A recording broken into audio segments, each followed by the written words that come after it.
What's going on YouTube? Coming up next, one of the best camera purchases that you can buy in 2019.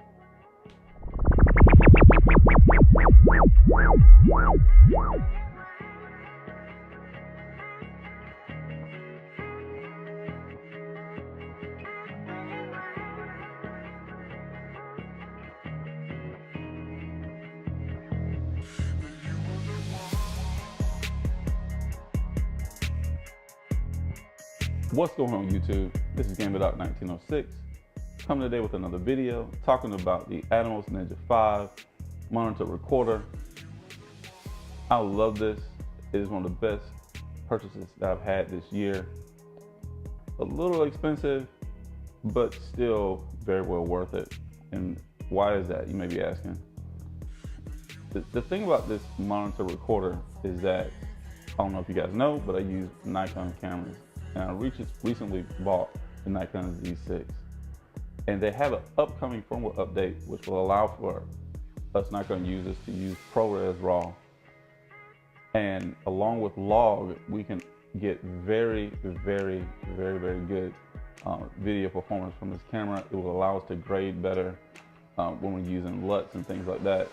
And I just think that's awesome. And for the price, you're getting really good results that you may find on way more expensive setups.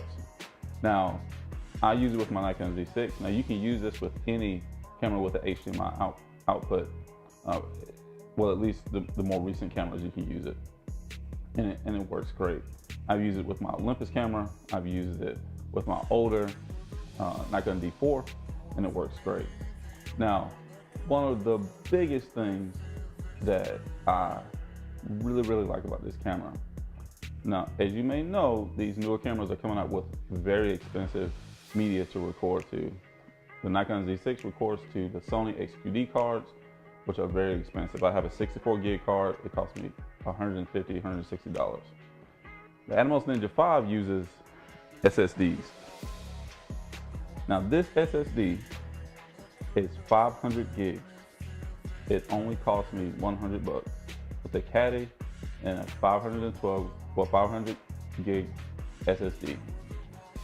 It only cost me 100 bucks. So you have 500 gigs versus 64 gigs in a Sony XQD card. You do the math on that one.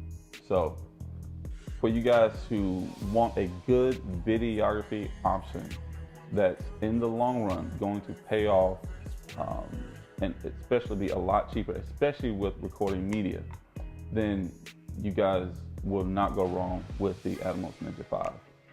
Now, some of the specs for the Atomos Ninja 5, it has a 1920 by 1080 screen, 1000 nits, so it's very bright. It's gonna do very well in sunlight, so you can take it outside, do a lot of good videography without straining your eyes or trying to look at the tiny screen on the back of the camera. Now, it allows you to record up to 4K at 60 frames per second if your camera allows that. The Nikon Z6 allows 4K at 30 frames per second, but it looks very good at 30 frames per second. Now, if you have a camera that does 60 frames per second with 4K, great. But for most of us who do 30 frames per second, it will work fine. I generally would do slow motion with the 1080p at 120 frames per second, which does fine on this recorder as well. And honestly, if you have something like this, it really will set you apart from everyone else. You can use the Atomos Ninja recorder to actually record HDR, which you can actually use to probably, especially if you're using or dealing with clients, you can actually offer HDR video to clients. And let me tell you something, HDR is beautiful, especially when you have a very bright or very bright image on the screen. To take that image and to put it into something like Final Cut Pro is just awesome, because it will allow you to grade that, really make the sky, put those blues into the sky, add a lot of color into your scene, and it just pays off. So these are some of the reasons why I like this DSLR accessory or 4K mirrorless accessory. Let me know what your thoughts are. Would I buy another one? Absolutely, especially if I was dealing with clients, because this allows you to really be able to offer that to your clients and really step up your clientele and the quality of your work. So again, this is GamerDoc 1906, and I'm out.